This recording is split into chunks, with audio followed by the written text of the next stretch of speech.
issues. So talk to each other about the issues and let's hear what your viewpoints are. We're really excited for you guys to come and appreciate you coming tonight. We also have cookies up front. We have lemon white chocolate and oatmeal chocolate chip. So if you, yes, I know, I made the lemon white chocolate for you. So if you need just a little break to stand up, walk around, grab a cookie, and then you can come back and sit back down.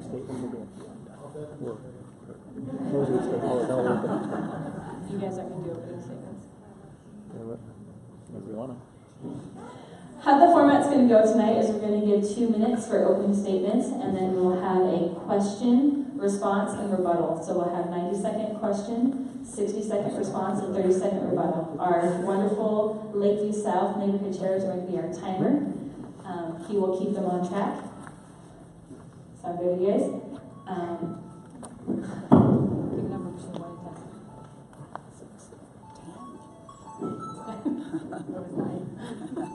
Okay, Michelle will start us off.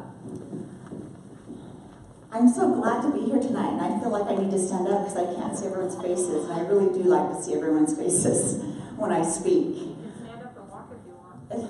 I think I will, because that's much better. Now I can see you all. My name is Michelle Kafusi, and I'm running for Provo Mayor. I was born and raised in Provo. With a single mother and 7 kids. My father left us, and we were set to get raised in the city of Provo, and Provo actually helped raise me, and I appreciate that. I have loved living here. I have been on multiple committees and boards, both civilly and on the Board of Education. I currently hold an office. I'm in my 7th year of my 2nd term. I'm current, I'm relevant, I'm the one behind the closed doors in the meetings that others aren't. I'm able to have my foot in the door and the relationships with the people that need to be had to make this city run. I'm grateful for all my supporters that have come out tonight and for all of you. I know everyone's very busy, there's a lot to do on a Monday night, and I appreciate you taking the time and the effort, and I hope to be able to answer your questions, and by the end, I hope I've gained your trust and your vote for Michelle Kafusi for your next mayor of Provo.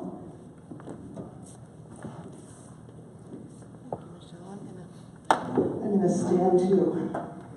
Thank you so much for being here. 18 years ago, I moved to one of the most wonderful areas of the city, the West Side. It is the most wonderful area of the city, and one of the things that I was worried about when I moved out here was that I was not in a rush for it to become developed, or for us to lose some of the things and the charm that we love. But we have a lot of challenges out here with growth and with farmers that want to continue to farm and those that are ready to sell and realize the investments in their homes. So we have a lot of things that we need to talk about that matter to our way of life tonight. As this campaign has gone on, it seems like our positions become more and more similar. We begin to talk about the same things because those really are the issues in the city. But those are the things that I have been talking about all along. They were the things I talked about when I served you as your council member. They're the things that I talked about when I've served on TMAC, and we have worked, which is our Transportation Mobility Advisory Committee, and we've worked on planning transportation. There are things that I've talked about as I've gone to represent you at UTA and help us to get good projects and hold them accountable and be able to put the best things in place for our transit system in the community. Now that doesn't necessarily affect the West Side, but smart economic development helps us to keep our taxes and our fees low. And that is the hallmark of my campaign. So today, you're going to hear someone who has studied a lot about this, has researched about a lot about this, but you're also going to hear from me, and I have lived a lot of this, worked in the trenches, and have been the one implementing the solutions for you. So as you listen tonight, listen for behind the answers.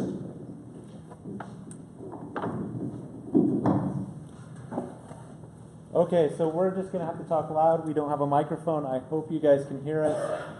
People have called me many names, but loud has never been one of them. No, just keep it up there. No, keep it up there. It'll be much smoother. We have people that can hear. Okay, so Should we move over to the side of them then and hand it back and forth? What's your... Since Okay. they both want to stand. Oh, you want to whoever's stand? first, Okay, they'll yeah. be fine. Go ahead. We'll be fine, we'll run it back and forth. okay, we'll have fun with this. This will be a little game here. Okay, so I just want to start off right off and say, what makes you the best qualified to be our next mayor? And I believe it's Sherrie's turn to start.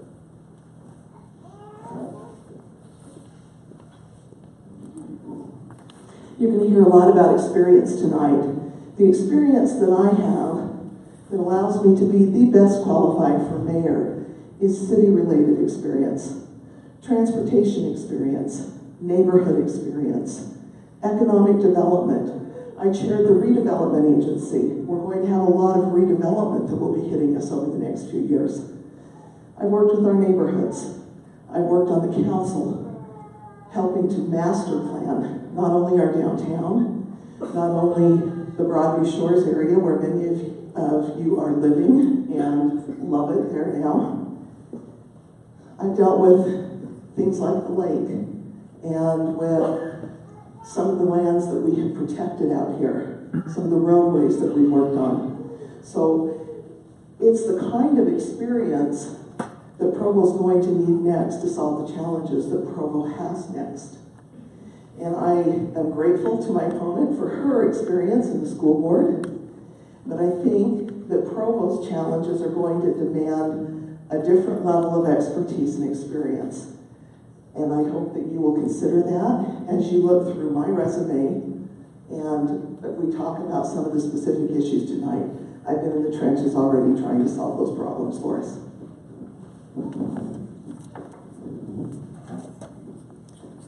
Being the mayor of Provo is a unique job. Something that you have to be able to do is you have to be able to have relationships. And you have to be able to be workable. And you have to be able to give and take. And you have to be able to admit when you don't have all the answers. You have to be able to build bridges. You have to be able to sit and listen. You have to bring the stakeholders to the table and get their input. When we talk about this side of Provo, I went to Dixon and graduated from Provo High, all my siblings did. This was our stomping grounds, was out here. We ice skated on the lake. We grew up here, we know the value of this. I have been engaged on the Citizens Advisory Board, multiple other civil committees where we have done nothing but try to protect our city. And I feel like because of all my experience and being born and raised here and lived Provo, that I will be your best mayor. Yeah. It's not a response time. It's the same question. Give them a response. Then she has to. So Michelle, do it back. Okay. Working out the rules. There was a flag on that thing. Okay. Well, I appreciate you sharing with us your experiences, but I would like to be a little bit more specific on your experiences. Both of you, when you become mayors, will be brand new. You'll be the newest people in the administration. And you will be working with lifelong bureaucrats that will play you. They'll pull the wool over your eyes. They'll shut things around you. They will tell you one thing and end up doing another. And we've seen many, many things of that nature. What experiences specifically give you the thought that you could be a good administrator to these type of people that are just there keeping their jobs? That's a great question, Brian. Thank you. The reason it will be something that I can do and handle is because being on the Board of Education, I was the board president when we went out for the bond. Everybody hates the word bond, as do I. We studied it for a year. We looked into it. We thought, how can we cannot ask a single person to give an extra $1 unless we have proof that it's needed. We did our research for a year. We put a citizens committee together, someone from every area. We took tours through the schools to show them, and lo and behold, the bond passed with the highest rating ever in a school bond. And we now are finishing up Provo High, we're finishing up Provost, we just finished Edgemont, Rock Canyon, and Sunset View. We've come in on budget and under time. And because we've been able to do that, we've been able to take those funds and implement them into other programs. I have been on multiple committees where we partnership with the city. I work with the legislatures. I know they're strong-willed and strong-minded, but that's my gift. I'm a great listener. I can listen and let them feel validated and then come back and say, okay, that's fantastic, but now hear my side. And more than not, it works.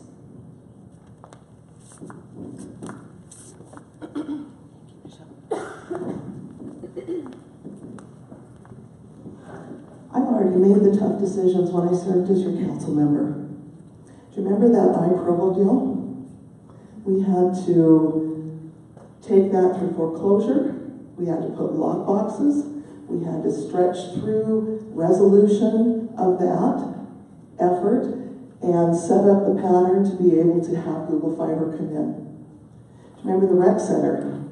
I was on the council that helped us bring that rec center here. We put it out for a vote. It is now the most successful rec center in the nation. And it's that way because we have put together an amazing team that runs that rec center. They have taken an $800,000 subsidy, which was down from the $1 million we were subsidizing, and have now made that a $500,000 plus into our general fund. We almost built it too small, which is unheard of for Provo. I have a lot of road rash in working on transportation issues, bike plans, and BRT. I've taken a lot of hits for our transit, but we need it for the future because we're going to be 1.6 million people. And we need a workforce that can be able to get to and from jobs. We need to eliminate 80,000 car trips between BYU and UVU with those students so that you can drive around where you need to go. Sorry. Yeah, this is kind of different. Okay, so just to shift it a little more personal, what motivates you on a personal level to go out there and campaign and really drive to try to get elected as mayor of this city? Because I love you. There's no other reason. Because I love this community. I love where we're going. You love where we're going. It's hard. Change is hard. Change is painful. It is. But you need somebody who can help us go through that change. Someone who's committed to transparency. And so I need you to come along with me. That's what motivates me to come and campaign. I need you because we are what Provo needs next. It requires us discussing the challenges and the issues. There's no other reason. It's my love for this community and my dedication. And I'm willing to put the target on my back and go do the work.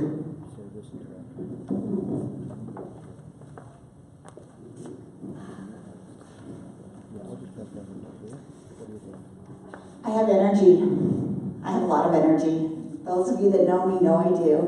I've been married 29 years, have 5 children. I can still probably outwork them. If they're here, they would tell you that I can still outwork them. When I put my mind to something, I go about it. I'm driven, but yet I'm patient. It takes time. You have to be able to be a good listener. You can't be, it's my way or the highway, or nothing gets done. You have to be able to collaborate, and you have to be able to work, and that's one of my strengths. I have loved coming out of the neighborhoods and meeting all of you. I have a big, huge map in my house of all your homes, and we are putting dots on them as we knock them off, and we are getting through this city, and it is just energizing for me. I love it. I love going face to face. That's what I enjoy the most, is talking to you, filling my notebook with your suggestions, getting your feedback. I want to know, what is your expectation for the next mayor? What are you looking for? It's your city, you own it, you pay into it, you need to have say-so.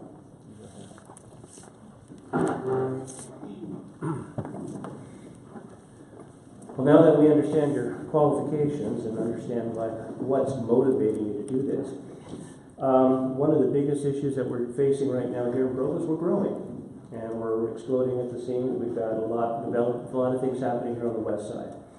My question to you is this evening is, what is your plan? I'm a project manager by trade, and for me, it's really important that you first bring to us your plan.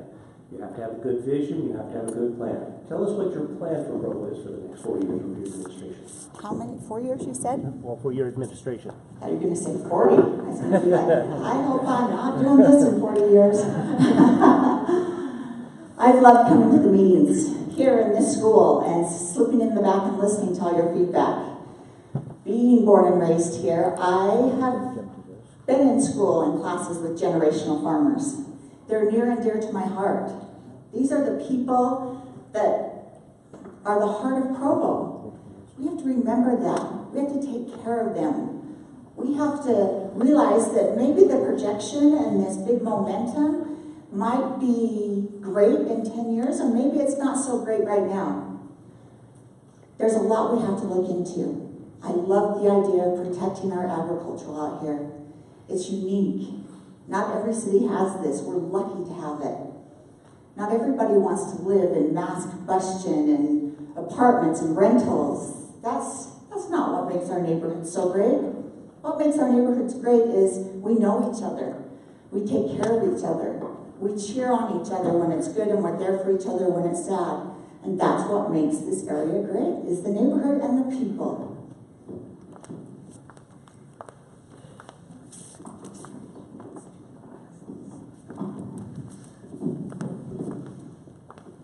Would you repeat the question once more?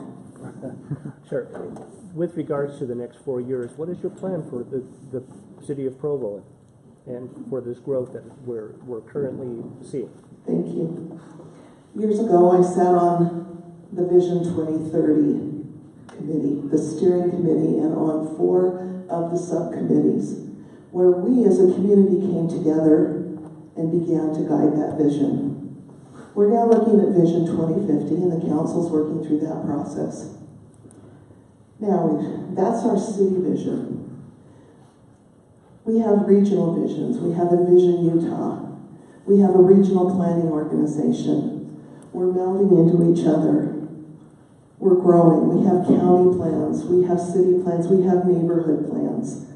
I've been intimately involved with all of them all along, so that I can hit the ground running as your mayor and help us facilitate being able to grow well. Most of the growth is coming from us.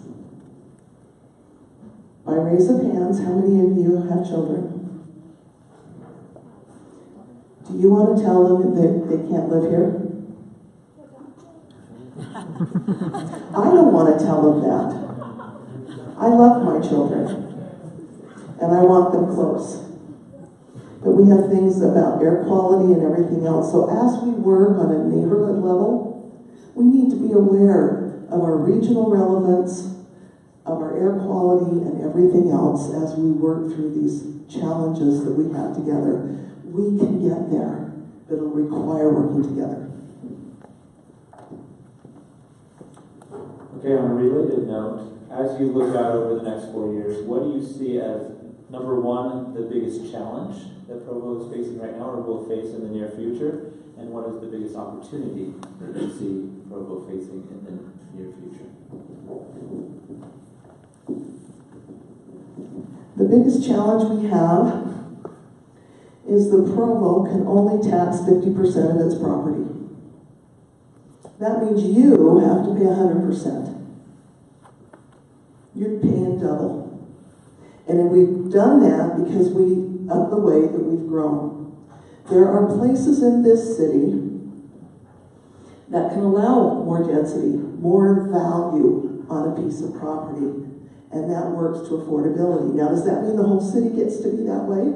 No, because what we want is multiple types of housing in our city. We want housing where our young families can start out and then grow and then change and upgrade. And then when they start to come to retire, if they want to, they can move into something so they can travel. So we need to really address the housing issue. It is critical in the state. And it's going to be even more critical. And then it starts affecting our economy. So that is a really critical thing that we need to be very clear about how we address. We need to look at smart economic development that keeps our taxes and our fees low. And you need someone with experience to do that. Now, the greatest opportunity is that we get to grow. It's our challenge and our opportunity. If we do it right, we'll end up with a city that we love. But we have to do it right.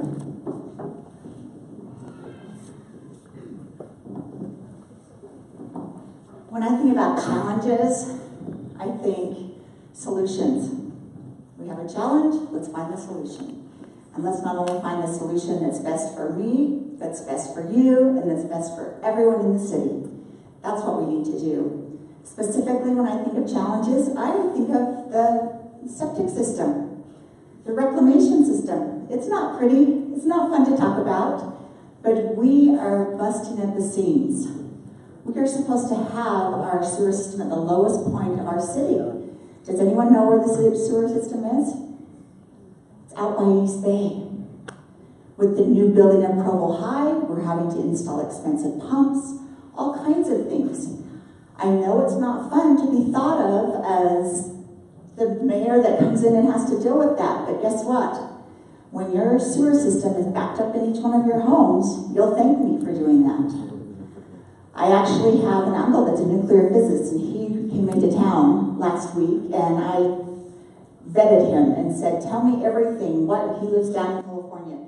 And after I pointed out the biggest problems, he said, as an engineer and as a physicist, handle the sewer system. You cannot go wrong by handling that.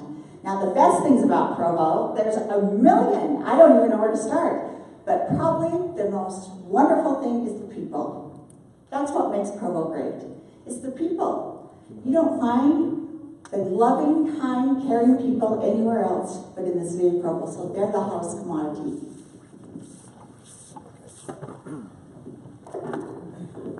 Thank you for your answers on those. In fact, you led us directly into the next question with regards to burden of taxes on our citizens.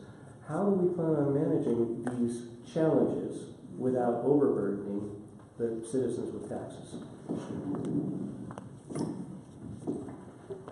We cannot overburden our citizens. I know the value of $1.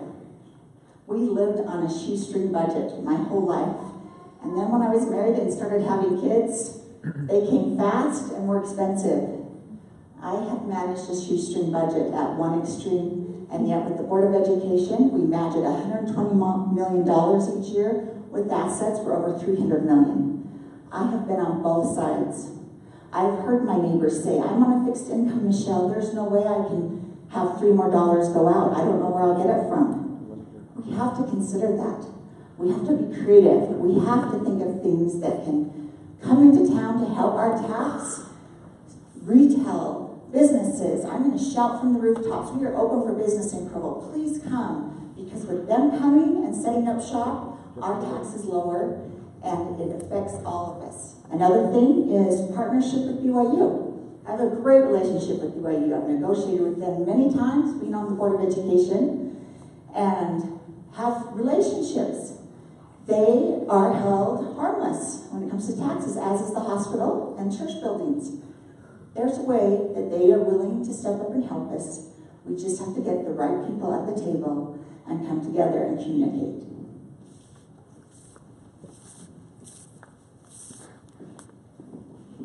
We've already been successful with that, with BYU and the county and the church on our road maintenance fee that you see on your utility bill every month. That was one way to create that kind of an equalization. I don't like taxes. I don't. You don't like taxes, but we like roads. We like toilets that flush. We like our firefighters to show up when we need them to. We like our police to keep our community safe. And so really, if we keep heading the direction that we're heading now, and just hoping that we can shout from the rooftops that we're open for business, they won't come because they haven't come yet. We have to create the conditions that allow them to come. Let me tell you a little quick story. There's a station platform up in Draper that UTA purchased, and then the city went in and developed it. They developed that land. It was only worth $6 million, and they got 100% of the tax off of that.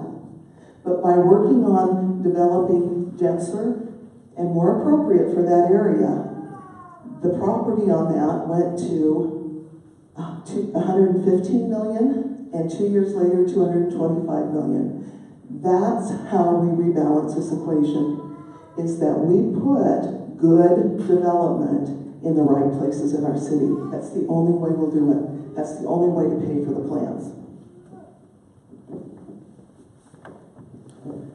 Thank you. So to bring it more local to the west side, from your campaigning out here, what are you hearing from the voters in our area as their main concern? And what do you plan to do about that as mayor? I hear lots. I hear people that are new that have come in and live on our farms that have been developed saying, I love it out here. I hear people that were afraid of people moving in and living on the farms that were developed saying, wow, those people aren't so bad. We like them here. We like their energy. I hear Kristen Randall advocating that we have horse property on the west side. We need to include some of that so that we don't lose that. We need our farmers to feel important. And the ones that want to continue, and if they have children who want to continue, we need to find a way that they can do that. We need to preserve open space. I've already worked on a lot of that. They love that. Do you know what the best view in Provo is? As you come up the Provo River Trail, just south of the trailhead on Lakeview Drive, and you look back at Mount Timpanogos across that conservation easement at sunset. It's pretty spectacular. We get to keep that. And we get to balance it amid a growing airport. And right now we have open space that our neighborhood chairs are working so hard to put trail systems and bike systems and things that will make our quality of life rich. That's what I hear as I talk to you, and as I've lived it for 18 years.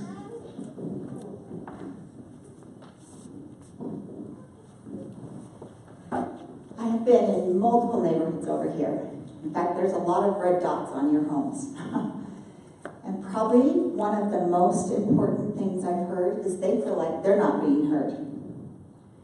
They feel like they don't have a voice. They feel like previous leadership in the city hasn't been listening to them. That's frustrating. You need to be heard. You deserve to be heard. You pay just the same tax percentage as all the rest of us. You deserve to have a voice and be heard. And that will be one of my main purposes of being mayor, is to get equalization and balance so that you can feel like you have a voice. Something else I've enjoyed about the West Side is it doesn't matter what door I knock on. They are so proud of their neighborhoods. I've sat on front porches and talked about their gardens, and it's just fantastic. Every single person out here has been pleased with their neighborhood and thinks it's the best neighborhood in town, which it is. It's fantastic, and I want to still do everything I can to preserve that. I want to respect the generational farmers and respect our unique agriculture out here. And that's my plan.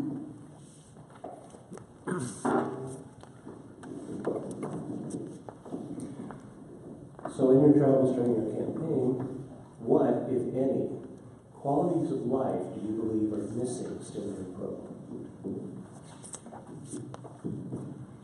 It's a tough one because we live in the best place. I mean, we have the mountains on the east, the lake on the west, we have trail systems, we have green space, we have agricultural. In fact, driving down here tonight, was it not fantastic to drive by a house that had a pony tied to the front and just eating his way out on the grass?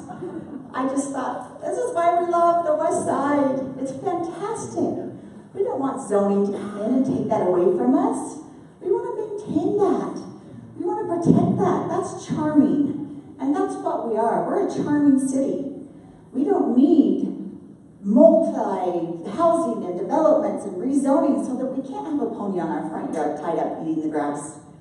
I love that. It was very charming to see that, and I plan to keep that going and protect that.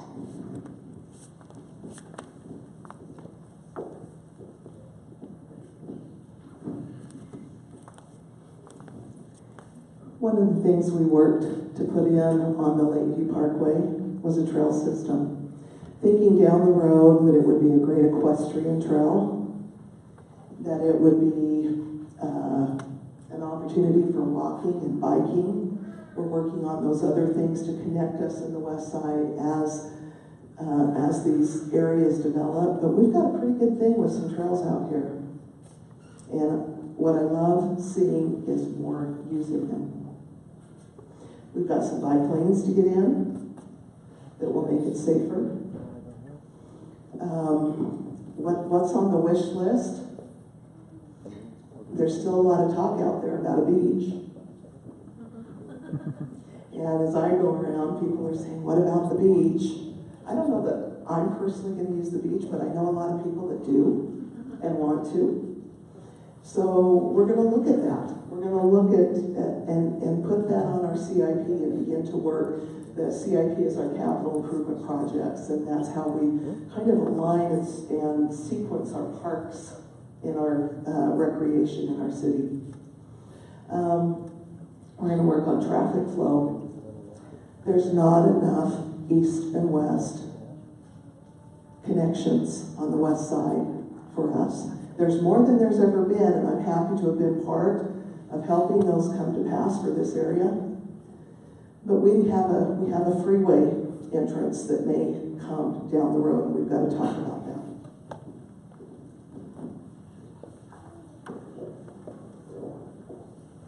Okay, so in the 6 months that I've been a neighborhood chair, I've already seen that every time a development wants to come, there's an instant tug of war between the property owner trying to sell their land, the developer trying to develop that land for maximum profit, and the community around there perhaps nervous about what's going to come in, those kind of things.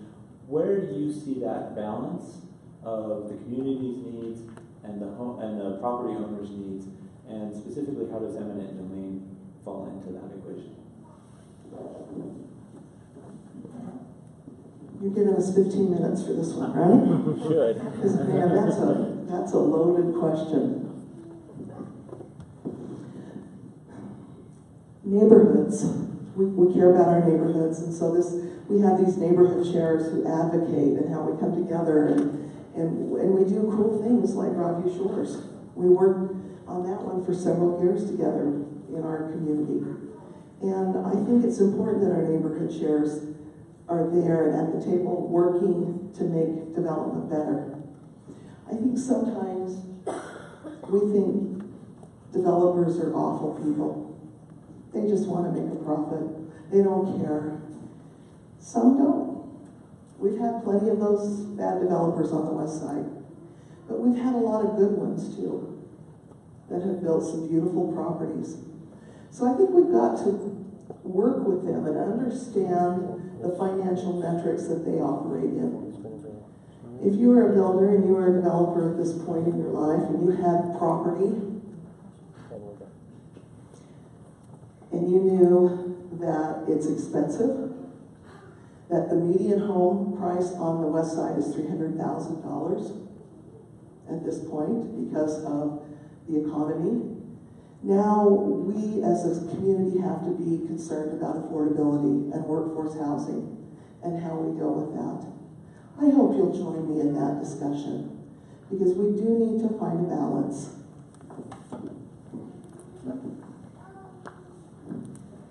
So being on the Board of Education for 7 years, we talk a lot about eminent domain, and to me, it's a swear word. I hate eminent domain. I think it should be the last resorts.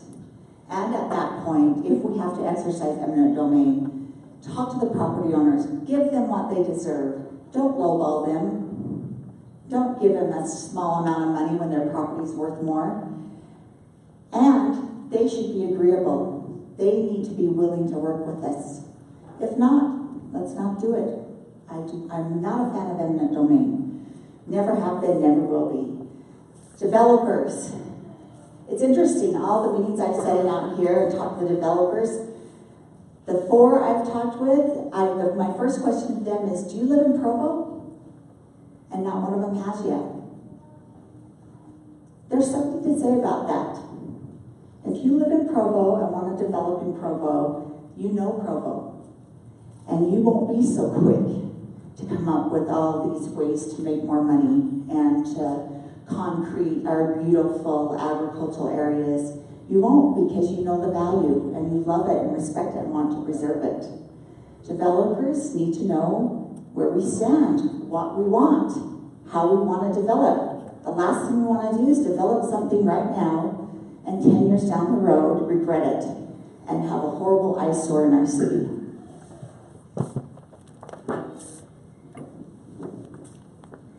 Okay. Seconds.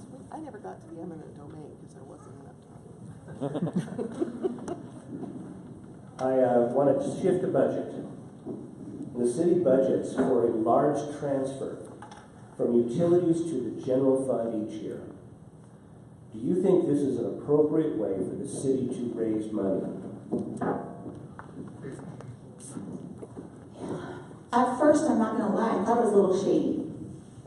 When I got my utilities bill, and it was extremely higher from one month to the next, I was bugged. I thought, why did they do that? The reason I think they did it was because they could do it without having to come to the public and say, we're going to do this, and they didn't have to do a bond or a tax increase. They could just tack it onto our utilities bill. There was a significant jump.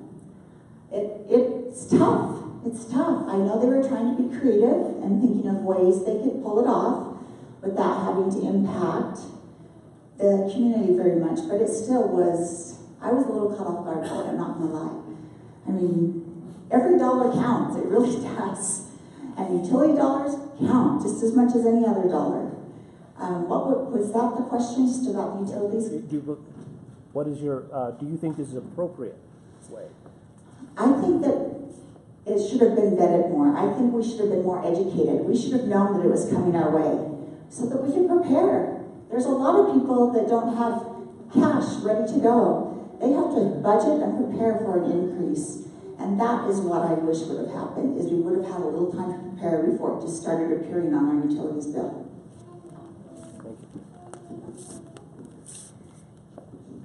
That's the real challenge of public engagement. When it starts to hurt, we get engaged. When we don't get engaged. So we had 12 years where we artificially held our taxes at absolute zero tax increase or transfer and utility increases. It was just even. It was irresponsible. And the council saw that it was irresponsible, and they changed to be actually more transparent about how we spend our money for infrastructure and for the actual cost of items in our city. We had to make an adjustment. That's the adjustment that you're feeling.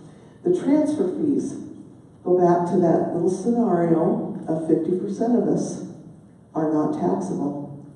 So the city raises revenue from the other 50% who aren't taxable through our utility fees and rates. That's how we bring some of that money into the budget. It's been that way for a very, very, very long time.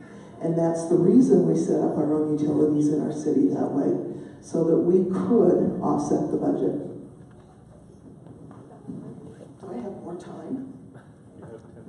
10 seconds. Eminent domain, don't like it. No, it's a legal tool.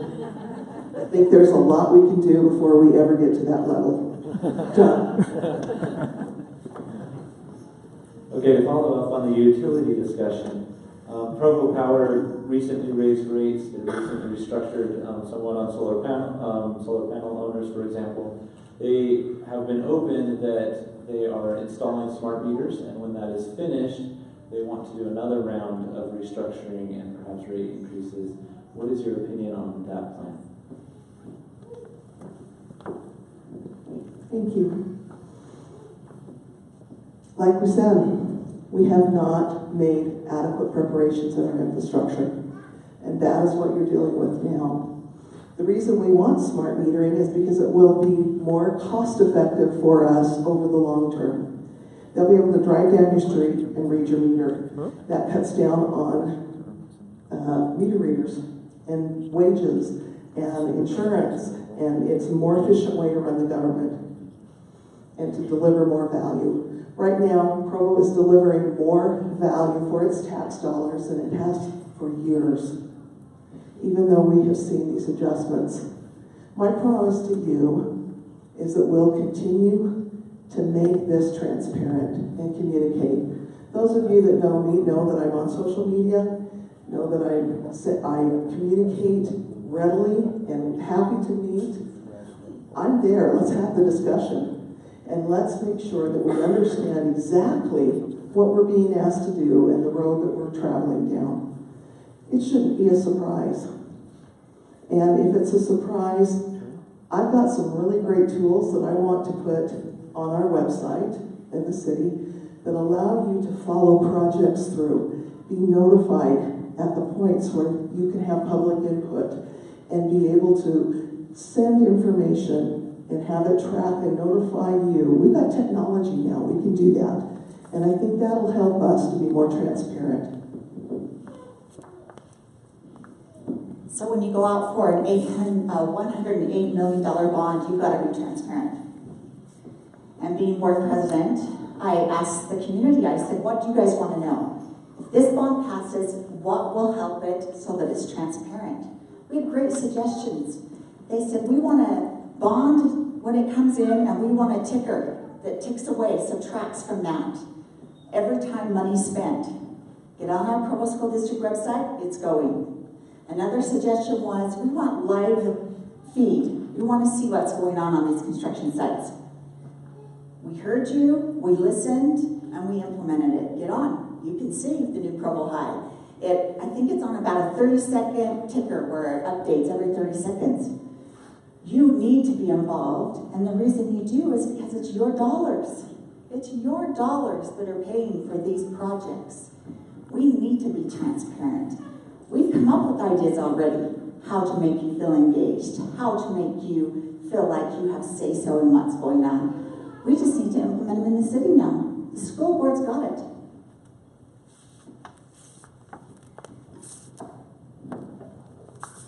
Okay, we have one more question for this evening.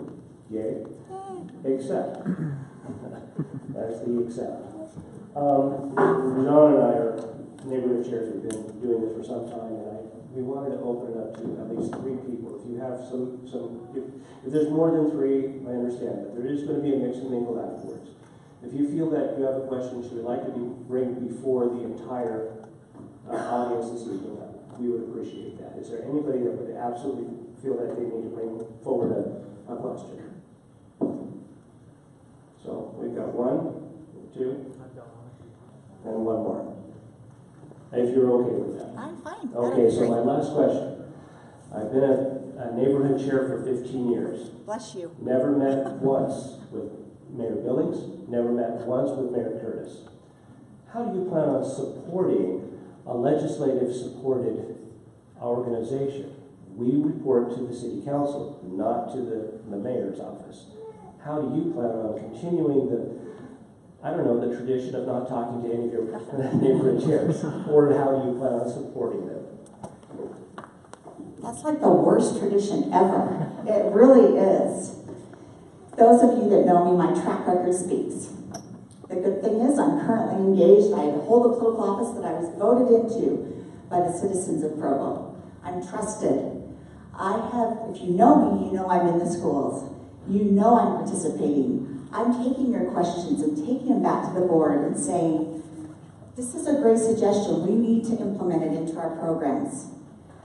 I love feedback, and I'm willing to listen. I don't have all the answers.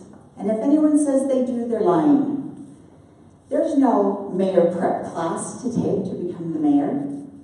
You come into it, and it's your job. And from then on, you are the lead out. The unique thing about Provo is we have 7 members on the city council. Provo has a strong mayor, local government, which means you have to work with the city council. If the city council doesn't like you and things are a little rough, nothing gets done. The only time stuff gets done is when the mayor's here, the city council's here, and there's overlap. In the overlap is when things get done. And that's what I am best at, is bringing people together so that we can get things done.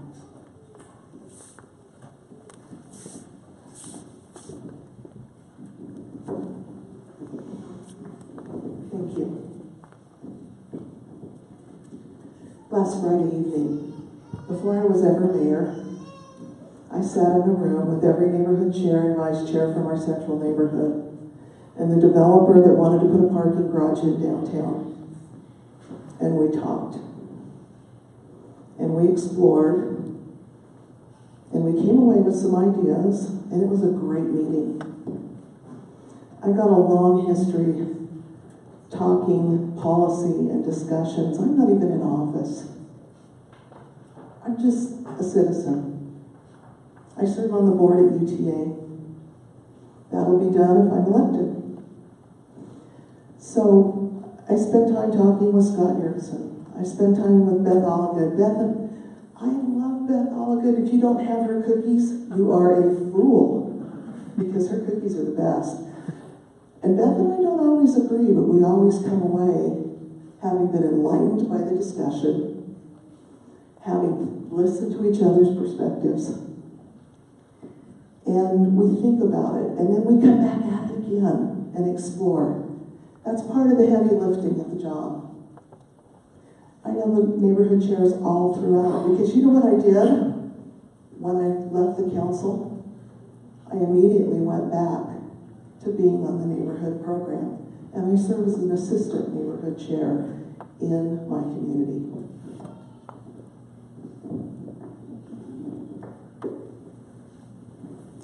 Hi, I'm Judy Herbert. My husband, Terry Herbert, was Provo chair for 10 years, and he was in and out of Mayor Curtis's office all the time. I don't know what your problem was. Maybe he just didn't like you. Well, I just have to say that. I just know that he was very accessible to my husband. My question for you is, I have lived on the west side for 40 years. I'm in the same house for 40 years. And I have watched all the homes and everything being built around us, and the apartments, and oh my gosh, stack on stack on stack of apartments. And now, we also had businesses along University Avenue in East Bay. And now, those businesses sit empty. And we've been told, well, there's a great major plan for that. We've got a great idea for that. They've been empty years. And so my money's going north to Orem or south to Spanish Fort, because there's nothing in those shops after literally years of being empty. We were also promised something to buy groceries in, that we did not have to cross the railroad tracks. This has kind of always been an issue for us. And so then we were promised a Target down in East Bay before the recession. Well, I understand when the recession, a lot of things fell. And that was done away with. Well, we're not in a recession now. And there's been no one saying anything about supplying us with renewed businesses in our area, a place to shop.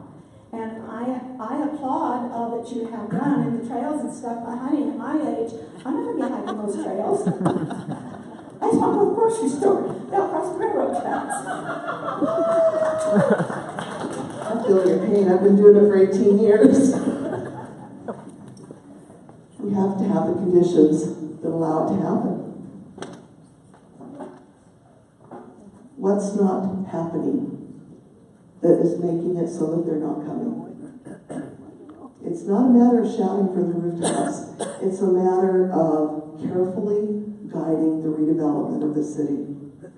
And so, yes, you're about ready to see some pretty exciting things happening down in East Bay. I'm not gonna be alive. I hope you're alive at least for the next 4 to 8 years. Promises that we've had those. I know. And nothing's happened, they just remain empty. So let me just quickly, what's to the south of East Bay? The golf course. And what's to the south of that? What's to the west of that?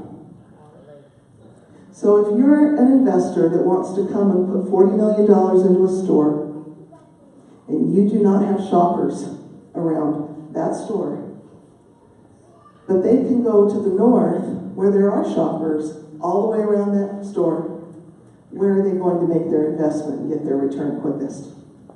So Provo loses our money because there are more viable shoppers around the ones in the north, so we... Because of geography, and because we're scared of high density.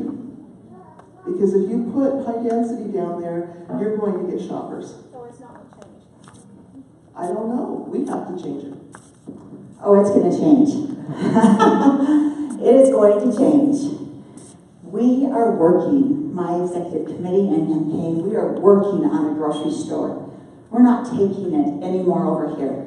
We are so sick of not having a grocery store. My girlfriends that live by Sunset View tell me they go to Winco, or they go over to Springville. It's ridiculous. I'm so done with that, and I know you are too. I have a huge family that eats a lot.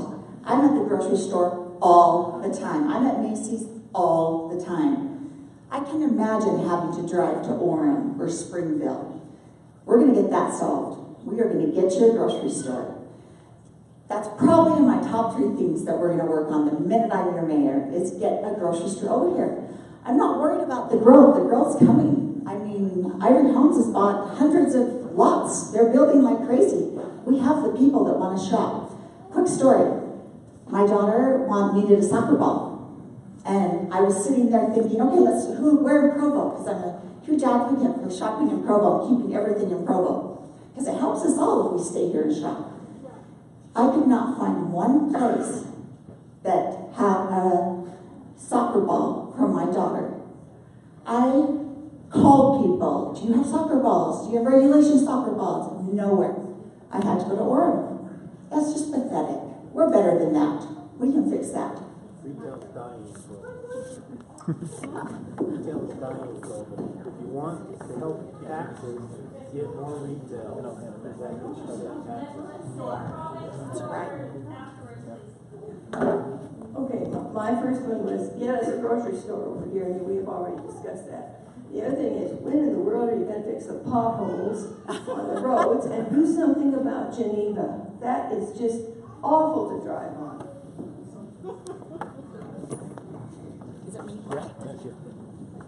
It is awful to drive on. There's so many times where, even as a Board of Education, we've gotten complaints, and so we've driven out there and watched, and kids are diving under the trains because they're stopped on the train tracks. And kids don't care. They're just the train's not moving, let's cut under and go to cross really quick. Yeah, it's not acceptable. It's not acceptable. We need to talk to our roads people and say, this is what we're bothered with, and this is what needs to be fixed. And we need to say, UTA, step up. We're growing. Whoever planned this city did a complete north-south city. Horrible planning. We're in east-west. We need connectors. We need to be able to get across town, especially with the development going up. We need to have access to every area and not be stuck behind a railroad train. So many times I see people get it behind and then flip around, and I think they're the smart ones, but I'm sure it's going to lift. I'm the sucker that always stays there. And I'm learning. Flip around and go, because Geneva Road is a mess. When it was built, it was a little country road, and that's what its needs were. But since we've grown, we've got to get Geneva Road across, especially with the new high school coming in. We have to take that serious. That's going to be a lot of students going out to that far end corner right off of Geneva Road. It's got to be talked about and fixed. We've got to fix it.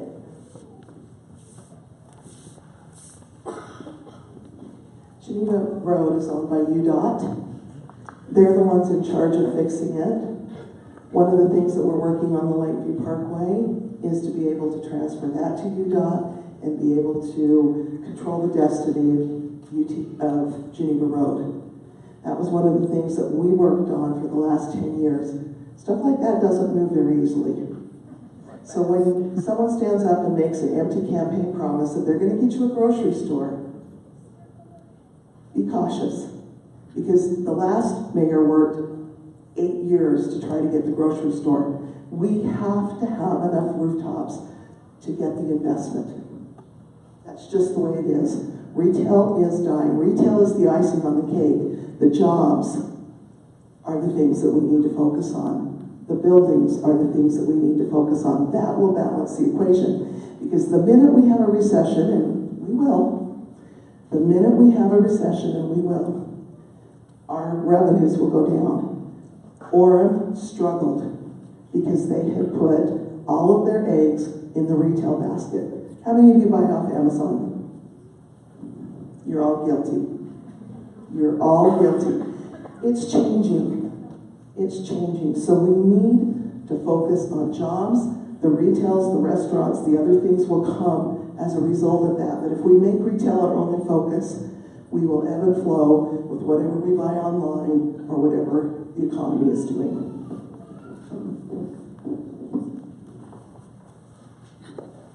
Thank you guys for coming to the west side.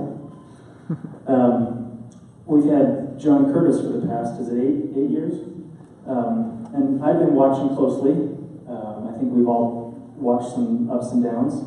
So I'm curious on a percentage scale from 0 to 100 over the last 8 years, if you could go back and you could make all the decisions or choose to not make all the decisions that he's made, would you agree and have made a 100% total agreement with him, or somewhere down all the way to 0, or anywhere in between? And after you've given me a number, then I want you to tell me a few specifics of what you think he's done really good at, or you really liked what he's done, and a few things, if there are any, I'm not saying there have to be any, where you disagreed with him and would have made a different decision, please. I don't think I could have done socks like John.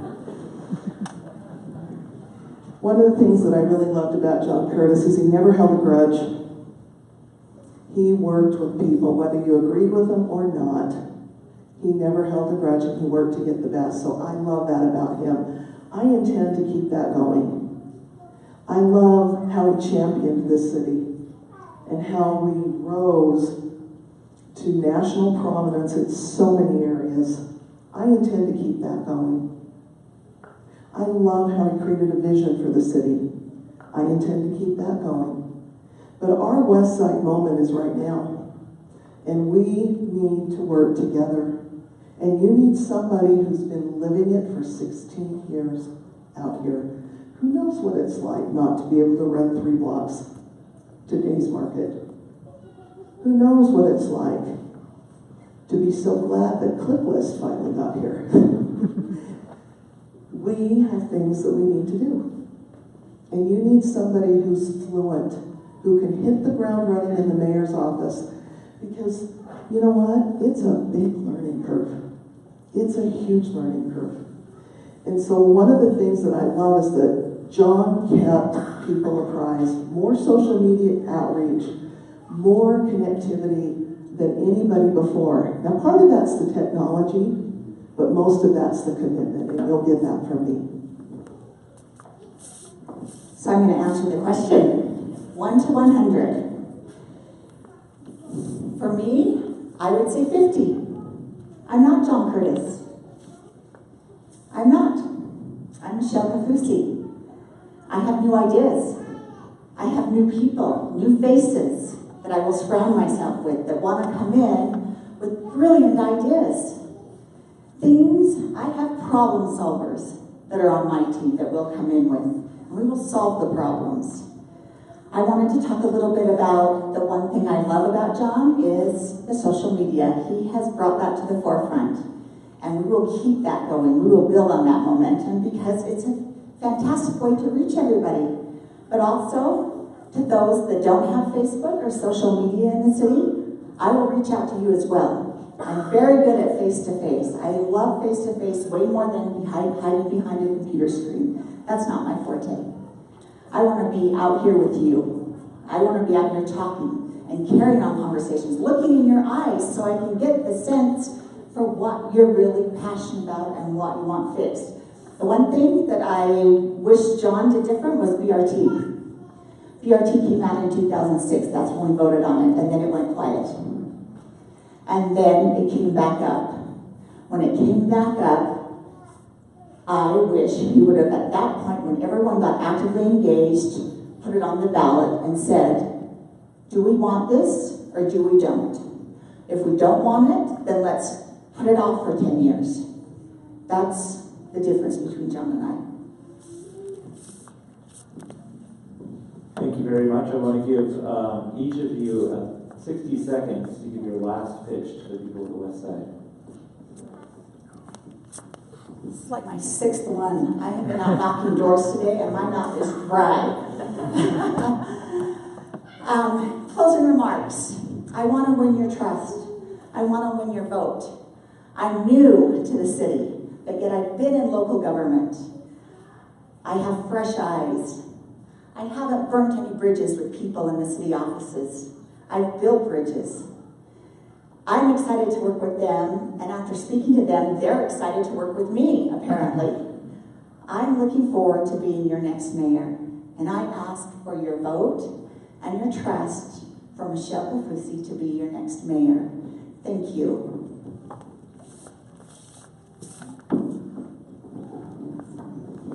I feel like I've kept your trust. I kept it when I earned your vote in 2008. I kept it while I served on the council. I kept it while I've gone to serve at UTA and to represent Provo's interests and make sure that things worked through there. So I feel like we already have trust. I feel like we already have rapport. And I want to ask, if you care about the West Side, then you want someone fluent in West Side issues to help guide and balance the challenges that we have here. We haven't talked about an airport tonight. We haven't talked about the rerouting of a river. We haven't talked about a lot of things. Talk to me afterwards, because what you need is somebody who has some expertise in these areas, can hit the ground running. I'm kind of curious if we're going to have a whole new team at the mayor's office.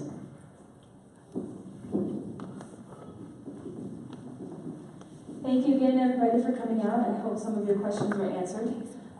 We have about 15 minutes to mix and mingle, and then head on out the door. Thank you again for coming. Thanks for staying.